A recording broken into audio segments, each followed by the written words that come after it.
नमस्ते मित्रों, आप सभी का BMS made easy bye square channel में स्वागत है। तो आज के वीडियो लेक्चर में हम चरक संहिता सूत्र स्थान का जो पहला अध्याय है वो ही कंटिन्यू करेंगे। तो हम पहुँचे हैं श्लोक नंबर 54। तो इसमें क्या बताया गया है कि जो कॉजेटिव फैक्टर है यानी कि हेतु संग्रह का मतलब ही होता है कॉजेटिव फैक्टर, तो उसके बारे में बताया गया है। तो यहाँ पे क्या बताया गया है, काल, बुद्धि और इंद्रियार्थ, इन सभी का हीन योग होना, मिथ्या योग होना या फिर अति योग होना। हीन योग यानी कि नॉन यूटिलाइजेशन, मिथ्या योग यानी कि रोंग यूटिलाइजेशन, अति योग यानी कि एक्सेसिव यूटिलाइजेशन। तो काल, बुद्धि, इंद्रियार्थ का अगर हम हीन, मिथ्या और अति योग करेंगे तो कोई भी डिजीज होगी। तो कोई भी डिजीज होने के पीछे का हेतु यानी कि कोज क्या होगा, काल, बुद्धि, इंद्रिय का हीन, मिथ्या या फिर अति योग होगा। तो अष्टांग हृदय के साथ हम कंपैरिजन करेंगे तो उसमें क्या बोले, काल अर्थ कर्मणाम रोगो, काल अर्थ और कर्म। यहाँ पे काल यानी कि हमें टाइम लेना है कि कौन सी सीजन चल रही है, कौन सा काल चल रहा है वो। बुद्धि यानी कि प्रज्ञापराध लेना है, कॉमेंटरीज में प्रज्ञापराध बताइए, यानी कि हमारे इंद्रिया या फिर हमारा मन है वो हमारे कंट्रोल में ना रहकर जो कोई भी पाप या अपराध हो गए उसको हम प्रज्ञापराध बोलेंगे। इंद्रियार्थ यानी कि इंद्रिया जो है अपने विषय को अच्छे से परसीव नहीं करेंगे या तो कम करेंगे या फिर फॉल्स परसीव करेंगी, रोंग। यानी कि जैसे आँख है तो वो हीन योग यानी कि हम सोते ही रहते हैं, ज़्यादा टाइम सोने में निकालते हैं तो हमारे आँखों का यूज़ कम होगा यानी कि हीन योग होगा। मिथ्या योग यानी कि जैसे कोई ज़्यादा चमकदार चीज़ हम देख रहे हैं या फिर ज़्यादा सूक्ष्म चीज़ें देख रही है तो वो मिथ्या योग होगा। अति योग यानी कि हम लगातार फ़ोन या फिर कंप्यूटर उसमें ही देख रहे हैं तो वो होगा अति योग। तो ये सब है कोई भी डिजीज़ होने के पीछे का कारण यानी कि कोज। उसके बाद बताया, आप चरक संहिता की बुक लेके बैठेंगे इसलिए आपको पता चले कि कौन सा श्लोक चल रहा है, क्योंकि सभी श्लोक लिख के उसके बारे में एक्सप्लेन करना पॉसिबल नहीं है और सभी श्लोक याद भी नहीं करने हैं। तो जो भी श्लोक मैंने लिखे होंगे मैं आपको बताती जाऊँगी, वही आपको लर्न करने हैं। फिर है श्लोक नंबर 55। उसमें क्या बताया गया कि शरीरम सत्व संयम च व्याधि नाम आश्रयो मतः तथा सुखानाम योगस्तु सुखानाम कारणम समः। यानी कि जो भी व्याधि है उसका आश्रय क्या बताया गया है, व्याधि और सुख। व्याधि नाम आश्रयो मतः तथा सुखानाम, सुख और व्याधि यानी कि डिजीज का आश्रय एक ही है, शरीर और सत्व। शरीर यानी कि बॉडी और सत्व यानी कि मन, यानी कि हमारी बॉडी और माइंड दोनों है वो व्याधि और सुख का आश्रय है। योगस्थु सुखानाम कारणम समः, सुख का, व्याधि तो हमने ऊपर बताए हुए देख लिए कि ये तीनों पॉजिटिव फैक्टर या तो हीन योग होगा या फिर मिथ्या योग होगा या फिर अति योग होगा तो व्याधि होगी। पर सुख क्या कब होगा, योगस्थु सुखानाम कारणम समः, यानी कि जब सभी का संयोग होगा, ना ही हीन योग होगा, ना ही मिथ्या योग होगा, ना ही अति योग होगा, संयोग होगा तो वो किसका कारण बनेगा, सुख का कारण। और ये आपको नोट्स प्रोवाइड करने के लिए लिखा है, ये आप अपने हिसाब से पढ़ लीजिएगा। फिर नेक्स्ट क्या बताया गया है, आत्मा के बारे में बताया गया है। ये श्लोक भी आपको लर्न कर लेना है, आपको फिजियो में भी काम आएगा। निर्विकार परस्त्वात्मा सत्वभूत गुणेन्द्रिय चैतन्य कारणम नित्यो दृष्टा पश्यति ही क्रिया। यानी कि जो आत्मा है, सोल है, वो कैसे निर्विकार है यानी कि विकार रहित है। It is the cause of consciousness through the mind and the specific qualities of basic elements शब्द स्पर्श रूप रस गंध। यानी कि यहाँ पे क्या बताया गया कि आत्मा निर्विकार यानी कि विकार रहित है, फिर वो चैतन्य यानी कि चेतनता, कॉन्सियसनेस का कारण आत्मा ही है। किस तरह से, किसके थ्रू, मन, भूत यानी पंच महाभूत और उनके पंच महाभूत के गुण यानी कि शब्द स्पर्श रूप रस गंध और इंद्रिया, इन सब की मदद से चेतनता आती है। आत्मा नित्य है यानी कि आत्मा इज इटर्नल। दृष्टा पश्यति ही क्रिया, वो ऑब्जर्वर भी है और जो कुछ भी एक्शंस होती है, जो कुछ भी एक्टिविटीज़ होती है उन सब का वो ऑब्जर्वर भी है। फिर बताया गया है नेक्स्ट श्लोक जो है श्लोक नंबर 57।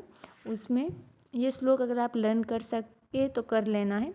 वायु पित्तम कफश्च उक्तः शारीरो दोष संग्रह मानसः पुनः उद्दिष्टो रजस्तम एवच, यानी कि जो दोष है वो कितने तरह के, अगर आपको कोई पूछे कि दोष कितने तरह के होते हैं तो कोई क्या बोलता है, 3, वात पित्त कफ। नहीं, पहले जो दोष है वो में 2 तरह के होते हैं, शारीरिक दोष और मानस दोष। शारीरिक दोष और मानस दोष। फिर शारीरिक दोष के 3 टाइप है, वात पित्त और कफ। और मानस दोष है वो 2 तरह के, 3 तरह के नहीं है, ध्यान रखना है, रज और तम। क्योंकि सत्व है वो दोष नहीं है, वो गुण है, सत्व गुण रहेगा। सत्व यानी कि अच्छा है, तो उसमें तो कोई दोष है ही नहीं, तो उसको हम दोष नहीं मानेंगे, तो वो सत्व गुण में आएगा। तो रज और तम मानस दोष है और वात पित्त कफ शारीरिक दोष है। फिर बताया गया है नेक्स्ट श्लोक में, इसकी ट्रीटमेंट बताई गई है कि जो कुछ भी शारीरिक दोष है तो उसकी ट्रीटमेंट क्या रहेंगी, देव व्यपाश्रय चिकित्सा और युक्ति व्यपाश्रय चिकित्सा। जो देव व्यपाश्रय चिकित्सा रहेंगी उसमें क्या करना है, मंत्र या फिर औषधि, मणि, फिर उपहार, होम, हवन, प्रायश्चित, उपवास, इन सब की मदद से जो कुछ भी चिकित्सा होगी उसको हम बोलेंगे देव व्यपाश्रय चिकित्सा। यानी कि मंत्र के द्वारा चिकित्सा होगी, कोई औषधि के थ्रू, या फिर मणि जैसे गले में पहनना, या फिर हाथ में रिंग में पहनना होगा, या फिर होम हवन कराना, फिर प्रायश्चित के लिए कुछ उपवास वगैरह करना, तो ये सब आएगा देव व्यपाश्रय चिकित्सा में। और युक्ति व्यपाश्रय चिकित्सा की हम बात करें तो उसमें जो हम नॉर्मली जो भी ट्रीटमेंट रहती है कि आपको, आपके लिए ये पथ्य है, ये अपथ्य है, आपको ये वटी लेनी है, ये चूर्ण लेना है, तो वो सब जो हम ट्रीटमेंट करते हैं वो आएगा युक्ति व्यपाश्रय में। यानी कि युक्ति लगाकर कौन सा दोष इन्वॉल्व है उस हिसाब से हम जो ट्रीटमेंट करेंगे वो आएगा युक्ति व्यपाश्रय में। मानस दोष की अगर हम ट्रीटमेंट की बात करें तो उसमें क्या बताया गया, ज्ञान, विज्ञान, धैर्य, स्मृति, समाधि। ज्ञान यानी कि खुद के बारे में आत्मज्ञान होना, विज्ञान यानी कि शास्त्र का ज्ञान होना, धैर्य यानी कि पेशेंस, धैर्यता होना, स्मृति यानी कि मेमोरी, और समाधि यानी कि यहाँ पे हमें समाधि नहीं ले लेनी है, यहाँ पे क्या करना है, समाधि यानी कि मेडिटेशन करना। तो ये किस में आएगा, मानस दोष की ट्रीटमेंट में। और आपको अष्टांग हृदय में मानस दोष की क्या ट्रीटमेंट बताई गई है वो कमेंट करके बताना है। फिर अब हम आते हैं कि जो वात पित्त कफ 3 शारीरिक दोष की बात हो गई, तो अब उसके गुण क्या है, हम उसको कैसे आइडेंटिफाई करेंगे, वो आचार्य चरक ने बताया। तो चरक संहिता एकदम सीक्वेंस में लिखी गई है। तो रुक्षः शीतो लघुः सूक्ष्म चल अथ विशद खरः विपरीत गुणे ही द्रव्य मारुतः संप्रशाम्यति। यानी कि वात के जो गुण हैं वो रहेंगे रुक्ष यानी कि ड्राइनेस, शीत यानी कि कूलनेस, लघु यानी कि लाइटनेस, सूक्ष्म यानी कि माइन्यूटनेस, चल यानी कि मोशन या फिर मूवमेंट भी हम बोल सकते हैं, विशद जो कि पिच्छिल का ओपोजिट है, विशद यानी कि नून स्लाइमी या फिर क्लियरनेस, खर यानी कि रफ। तो ये जो सभी गुण हैं ये वात के गुण हैं। तो अगर वात बढ़ जाएगा तो उसके हमें ट्रीटमेंट करनी है, तो उसके ऑपोजिट गुण वाले विपरीत गुणे ही द्रव्य मारुतः संप्रशाम्यति। वात का शमन हम कैसे करेंगे, विपरीत गुण वाले द्रव्य का यूज़ करेंगे। वृक्ष का विपरीत लेना है, शीत का विपरीत, जैसे उष्ण है, लघु है तो हमें गुरु लेना है, ऐसे चल है तो हमें स्थिर वाला लेना है, सूक्ष्म है तो हमें स्थूल लेना है। तो ये इनके जो भी ऑपोजिट गुण वाले द्रव्य है ये सब हमें वात की ट्रीटमेंट के लिए करने हैं, तो उसी ट्रीटमेंट की मदद से वात का शमन हो जाएगा। फिर बताया गया पित्त के लिए, ये कोटेशन आपको लर्न करनी है, चरक संहिता में भी काम आएगी और फिजियोलॉजी में भी काम आएगी। स स्नेहम उष्णम तीक्ष्णम च द्रवम अम्लम सरम कटु विपरीत गुणे ही पित्तम द्रव्य ही आशु प्रशाम्यति। सस्नेहम, स यानी कि स्लाइटली अनक्टुअस रहेगा जो पित्त है वो, उष्णम यानी हॉट तो रहेगा ही पित्त, तीक्ष्ण यानी कि शार्पनेस यानी कि वो ज़्यादा तीक्ष्ण छेदन करने वाला होगा, इसलिए बोला है तीक्ष्ण। द्रवम यानी कि लिक्विड फॉर्म में भी रहता है, जैसे हम अगर कंपैरिजन करना चाहे तो बाइल है तो वो भी लिक्विड फॉर्म में ही है। सर यानी कि वो फ्लूइड होगा, और इसका जो टेस्ट है वो कैसा रहेगा, अम्ल और कटु यानी कि सोर और पंचन टेस्ट रहेगा पित्त का। तो इसकी भी ट्रीटमेंट में क्या बताएंगे, विपरीत गुण ही पित्तम द्रव्य ही आशु प्रशाम्यति, यानी कि अगर इसके विपरीत गुण वाले द्रव्य लेंगे तो आशु यानी कि क्विकली, जल्दी ही जो पित्त का प्रकोप हुआ है वो शांत हो जाएगा। फिर नेक्स्ट बारी आती है गुरु, शीत, मृदु, स्निग्ध, मधुर, स्थिर, पिछला, यानी कि कफ के बारे में बताया कि उसकी प्रॉपर्टी क्या है। गुरु यानी कि हैवीनेस, शीत यानी कि कूल, शीत दोनों में आया है, कफ में भी है और वात में भी है। मृदु यानी कि सॉफ्टनेस, स्निग्ध यानी कि अनक्टुअसनेस, फिर स्थिर यानी कि इमोबाइल या फिर हम स्टेबल बोलेंगे। वात में क्या था, चल था, यहाँ पे क्या है, स्थिर है। वात में क्या था, विशद था, यहाँ पे क्या है, पिछल यानी कि स्लाइमी, क्योंकि वात और कफ दोनों के ऑपोजिट है, लेकिन एक गुण जो शीत गुण है वो दोनों में कॉमन है। पिछल का ऑपोजिट क्या है, विशद, विशद वात में था, पिछल है कफ में, यानी कि स्लाइमीनेस। और इसका जो टेस्ट है वो कैसा रहेगा, स्वीट इन टेस्ट यानी कि मधुर रहेगा, मधुर।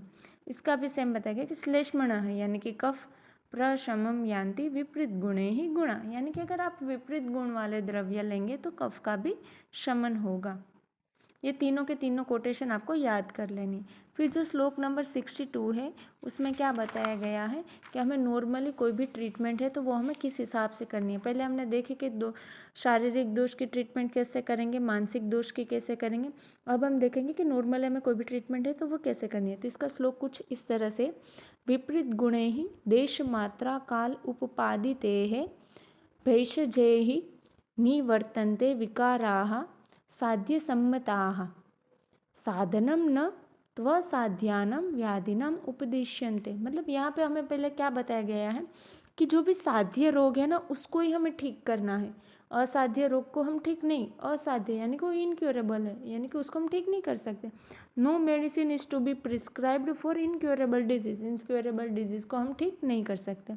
अब साध्य रोग को हम ट्रीट कर सकते हैं, तो कैसे ट्रीट करेंगे। The curable disease are cured by medicines possessing opposite quality, क्योंकि श्लोक में क्या बताया गया, विपरीत गुणे ही देश मात्रा काल, यानी कि कौन सा देश है, कौन सा काल चल रहा है और कितनी मात्रा में देना है, इस हिसाब से हमें क्या करना है treatment. Medicine possessing opposite qualities administered with due regard to the place, यानी कि देश हो गया, मात्रा यानी कि डोज और टाइम यानी कि काल। तो जैसे कि अगर कोई जंगल देश का जो कोई भी पेशेंट है और उसकी वात प्रकृति पे है तो हमें उससे ओपोजिट यानी कि उसके जो भी गुण होंगे उससे ओपोजिट वाले हमें ट्रीटमेंट, यानी कि कफ जैसे उसका बढ़ेगा यानी कि वात कम होगा तो ऐसे हमें ट्रीटमेंट करनी है। तो वो हो गया देश। फिर अगर हम काल की बात करें तो वर्षा काल चल रहा है, यानी कि वर्षा में वात का प्रकोप होगा तो भी हमें वात की ऑपोजिट ट्रीटमेंट करनी होगी। और डोज यानी कि कितनी मात्रा में क्या लेना है उस हिसाब से हमें ठीक से ट्रीटमेंट करनी है। पर कौन से रोग, ओनली एंड ओनली साध्य रोग को ही ट्रीट करने की बात हुई है, असाध्य रोग को ट्रीट करने के लिए मना कर दिया है आचार्य चरक ने कि असाध्य को अगर हम ट्रीट करेंगे तो हमारे यश की हानि होगी, फिर हमें पैसे नहीं मिलेंगे, हमारे नाम खराब होगा कि भाई इसने इस मतलब डिजीज़ को ट्रीट किया लेकिन कुछ रिजल्ट नहीं मिला, उल्टा पेशेंट को ये और नई तकलीफ हो गई। तो ये इसलिए आचार्य चरक ने असाध्य रोग को क्या ट्रीट करने के लिए मना किया और साध्य रोग को भी देश, मात्रा और काल के विपरीत गुण से ट्रीट करने को बोला है। आई होप कि आप सभी को अच्छे से समझ में आ गया होगा। अब इसके 2 लेक्चर हो गए, बाद में हमारा फर्स्ट चैप्टर कंप्लीट हो जाएगा। मिलते हैं अगले लेक्चर में।